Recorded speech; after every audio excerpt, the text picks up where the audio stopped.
மாடு நம்முடைய செல்வம் இல்லையா? கேடில் விழுச்செல்வம் கல்வி ஒருவருக்கு மாடல்ல மற்ற எவை என்று வள்ளுவ பெருமானார் பாடுகிறார்.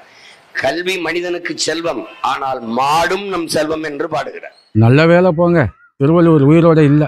இருந்திருந்தா என்னடா இவன் நம்ம ஒரு அர்த்தத்துல சொன்னா இவன் ஒரு அர்த்தத்துல உருட்டிட்டு கிடக்குறானே, புது புது அர்த்தமா கொடுக்குறானேன்னு சொல்லிட்டு செருப்பை கழட்டி அடிச்சாலும் அடிச்சிருப்பாரு. ஏன்னா இந்த ஆளு வந்து பிரபாகரனை பத்தி கதை சொன்னாரு, அவனை பத்தி கதை சொன்னாரு, இவனை பத்தி கதை சொன்னாரு, நிறைய கதையெல்லாம் சொல்லியிருக்காரு.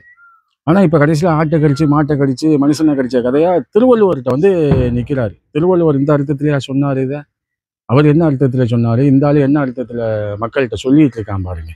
அதாவது திருவள்ளுவர் சொன்னது கல்வி மட்டும்தான் சிறந்த செல்வம், கல்வி மட்டும்தான் அழியாத செல்வம், அதுக்கு இணையான ஒரு செல்வமே எதுவுமே கிடையாது அப்படிங்கிற அர்த்தத்துல சொன்னா, இவர் வந்து மாடும் ஒரு செல்வம் தான் அப்படிங்கிற, மாடு ஒரு செல்வம் தான் இல்லைன்னு சொல்ல. ஆனா திருவள்ளுவர் சொன்ன மாடு இது இல்லை, அவர் வேற ஒரு மாதிரி சொன்னாரு. அந்த இது அசுரன் படத்துல சொல்லுவாங்கல்ல, உன்ட்டு எதா இருந்தாலும் தூக்கிக்குவாங்க, உன்ட்டு இருக்க படிப்பு அறிவு கல்வி இதை மட்டும்தான் உன்ட்டு இருந்து தூக்க முடியாதுன்னு, அந்த அர்த்தத்துல அவர் சொன்னா இவர் ஒரு புது அர்த்தத்துல உருட்டிட்டு கிடக்குறாரு.